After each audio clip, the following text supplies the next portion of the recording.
were trained to laugh at them.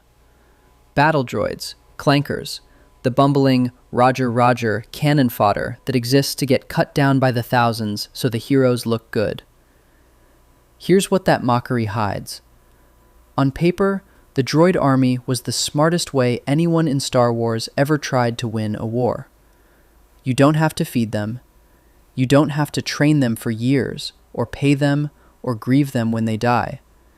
You stamp out 1 million more in a factory while you sleep.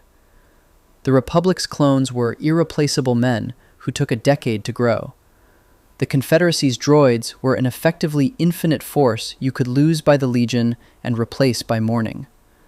By every cold logic of war, the side with the endless expendable army should have ground the other one into dust.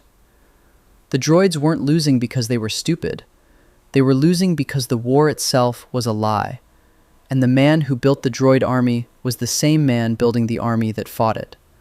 The clankers never had a chance, not because they were weak, because their own side wanted them to lose. The economics are where this argument lives, so start there. Kaminoan clones required roughly 10 years of accelerated growth, from infancy to combat-ready age, because they were engineered to mature at twice the normal human rate. That halved their usable service window and made mid-war replacement structurally impossible. Losses sustained in Year 1 couldn't be meaningfully replenished before Year 3.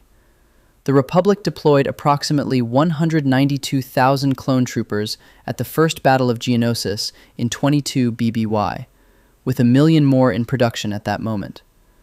Precise final numbers remain contested across the older Legends continuity and current Disney canon. Lucasfilm's own continuity staff noted that no fixed total was ever intended. But the strategic reality holds, regardless of whether you place the grand total at 2 million or 6 million. Every one of those soldiers took a decade to make. The pipeline was finite and slow by design. Wilhuff Tarkin, a man who thought in military economics, later called the Kaminoan program a cost-prohibitive relic of the past, and switched to conscription because it was cheaper. That judgment came after the war. During it, the Republic was already hemorrhaging money, increasingly debt-ridden, with financial pressure applied directly through the Separatists' corporate backers. On the other side of the ledger, the B-1's cheap price tag allowed multiple battalions to be sacrificed for a single objective without concern.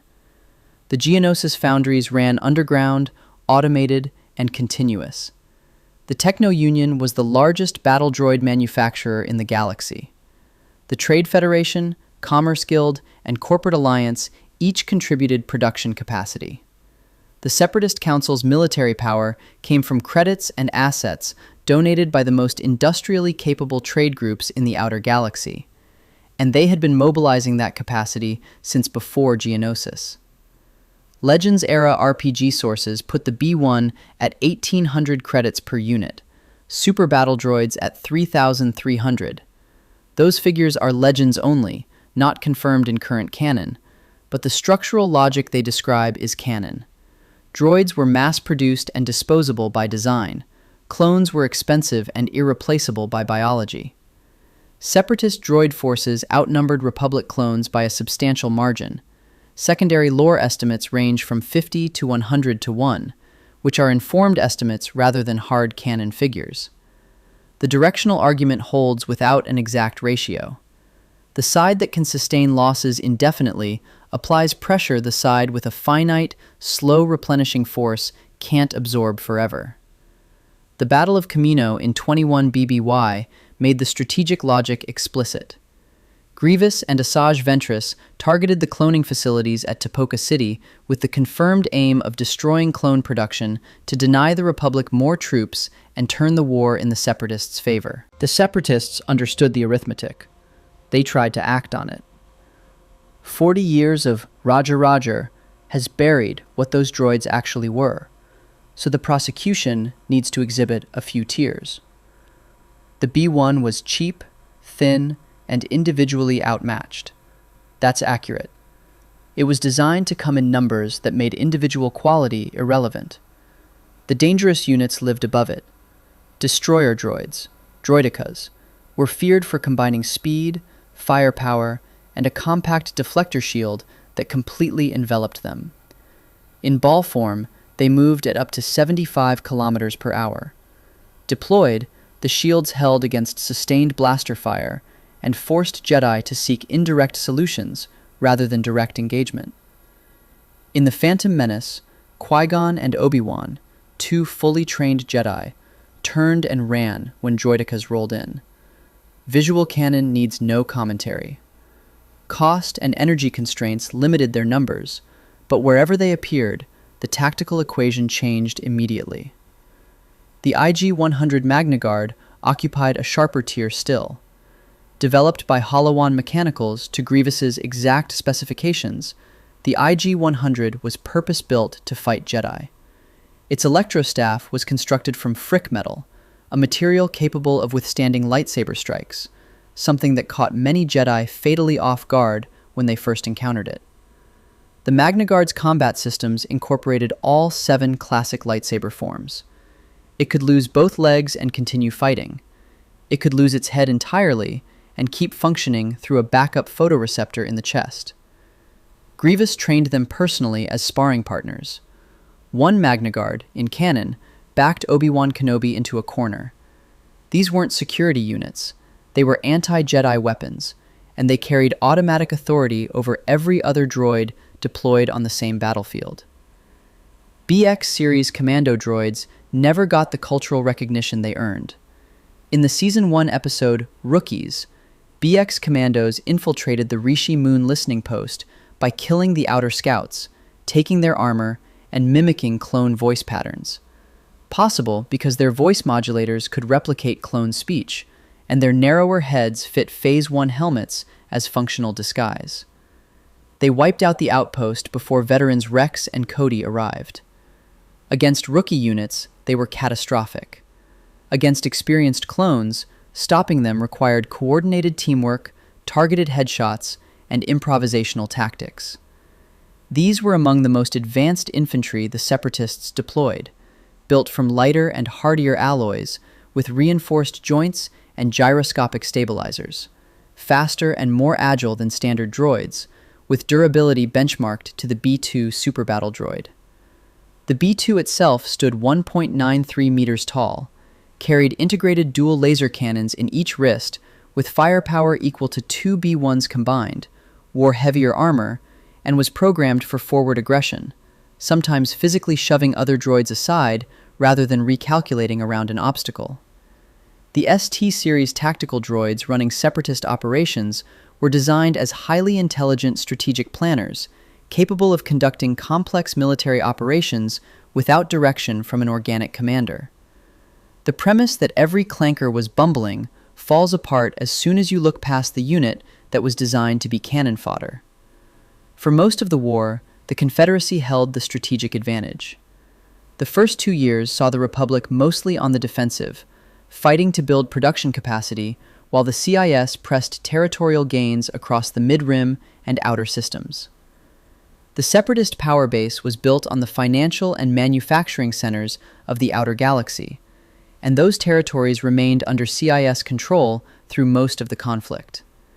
The Outer Rim sieges, fought in the war's final year of 19 BBY, were explicitly a Republic offensive assault into Separatist-controlled territory. A knockout attempt, not a continuation of momentum. For 3 years, the Republic had been fighting on ground the Confederacy held. A war extended to 5 or 6 years increasingly strained a clone army that couldn't be meaningfully replenished mid-conflict. The Jedi, approximately 10,000 in number at the war's outset, were spread thin across hundreds of simultaneous fronts. Every Jedi death removed not just one soldier, but a force multiplier and commander that no factory could replace. The Separatist strategy didn't require a single decisive battle. It required making the Republic bleed faster than it could recover.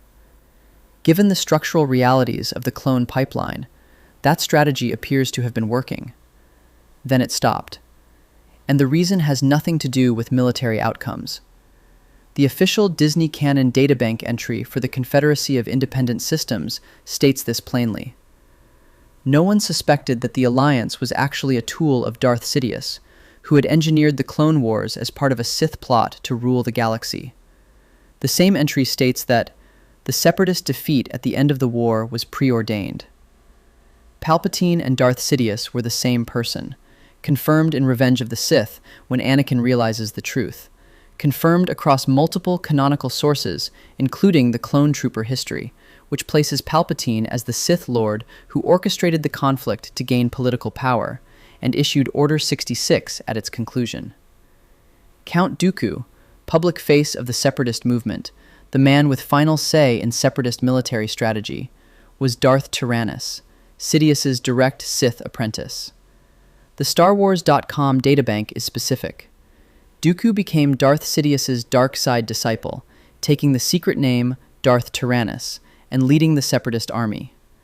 The chain of command ran from Sidious down through Dooku, down to Grievous, down to the droid armies, with Sidious sitting simultaneously atop the Republic's Senate and war effort. In the Clone Wars, canon establishes that it was Dooku, operating as Darth Tyrannus, who gave the Kaminoans the instructions to install Order 66 inhibitor chips in every clone trooper. Both armies had their termination built in from the start.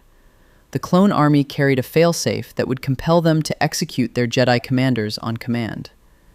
The Separatist political and military leadership answered to the man who controlled the Republic. The stalemate that defined most of the war's middle period wasn't military accident. It was management. The conclusion arrived in sequence. Anakin killed Dooku on Palpatine's order aboard the Invisible Hand in 19 BBY.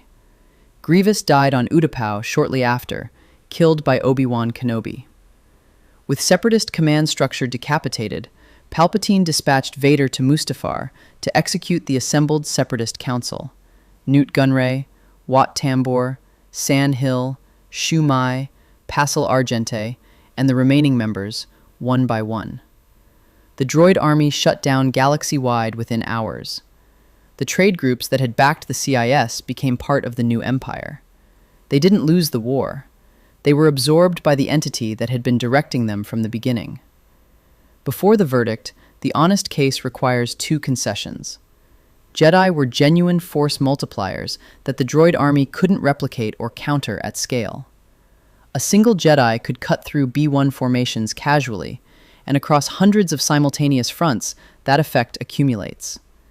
The attrition argument doesn't disappear, but it depends on the war running long enough for Jedi losses to accumulate faster than clone armies collapse, a condition that required years, not months. Clone troopers were also qualitatively superior to B1 battle droids in individual combat. More adaptable, capable of initiative, able to improvise under pressure in ways no mass-produced B1 could match. The droid army's case was always a quantity argument, not a quality argument, and the distinction is real. Neither counterpoint explains the outcome. The war didn't end because the Republic broke the Separatist military on the battlefield.